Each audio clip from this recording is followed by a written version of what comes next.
বাড়িতে কয়েক পিস মাছ থাকলে খুব সহজে বানিয়ে নিতে পারবেন এরকম মজাদার মাছের কোপ্তা। ফ্রাই প্যানে পানি গরম করে এখন দিয়ে দিব 6 পিস মাছ। এরপরে ঢাকনা দিয়ে ঢেকে কিছুক্ষণ সেদ্ধ করে নিব। মাছগুলো সেদ্ধ হয়ে গেছে, এখন একটা প্লেটে উঠিয়ে নিয়ে ভালোভাবে কাঁটাগুলো বেছে নিতে হবে। এখন মাছের মধ্যে দিয়ে দিব লবণ, হলুদ, মরিচের গুঁড়া আর মশলার গুঁড়া। এরপর দিয়ে দিব কাঁচা মরিচ, রসুন, পেঁয়াজ, আদা বাটা। এখন দিয়ে দিব একটি ডিম আর একটি ছোট সাইজের আলু আর 1 চামচ কর্নফ্লাওয়ার দিয়ে ভালোভাবে হাত দিয়ে মেখে নিতে হবে।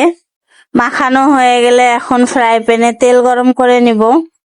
গরম তেলের মধ্যে একটা একটা করে মাছের কোপ্তাগুলো দিয়ে ভালোভাবে ভেজে নিতে হবে। ভাজা হয়ে গেলে এখন আমি সবগুলো একটা প্লেটে উঠিয়ে নিব। তারপর প্যানে তেল গরম করে দিয়ে দিব জিরা ফোড়ন, সাথে একটা এলাচ, 1 টুকরো দারচিনি আর 2টা তেজপাতা। এখন দিয়ে দিব বাটা মশলা, পেঁয়াজ, রসুন, আদা আর কাঁচামরিচ একসাথে ব্লেন্ড করে নিয়েছিলাম।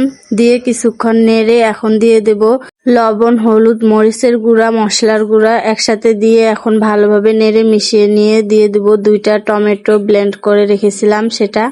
এখন কিছুক্ষণ ভালোভাবে কষিয়ে নিব। কষানো হয়ে গেলে আমি এর মধ্যে পরিমাণ মতো পানি দিয়ে দিব ঝোলের জন্য।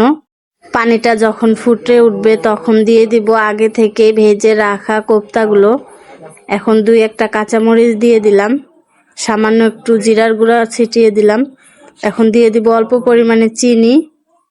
আমার রান্নাটা কিন্তু হয়ে গেছে, দেখতেই পারছেন কতটা লোভনীয় লাগছে। খেতেও কিন্তু দারুণ ছিল। ভিডিওটি ভালো লাগলে লাইক, কমেন্ট, শেয়ার করে দিবেন। আল্লাহ হাফেজ।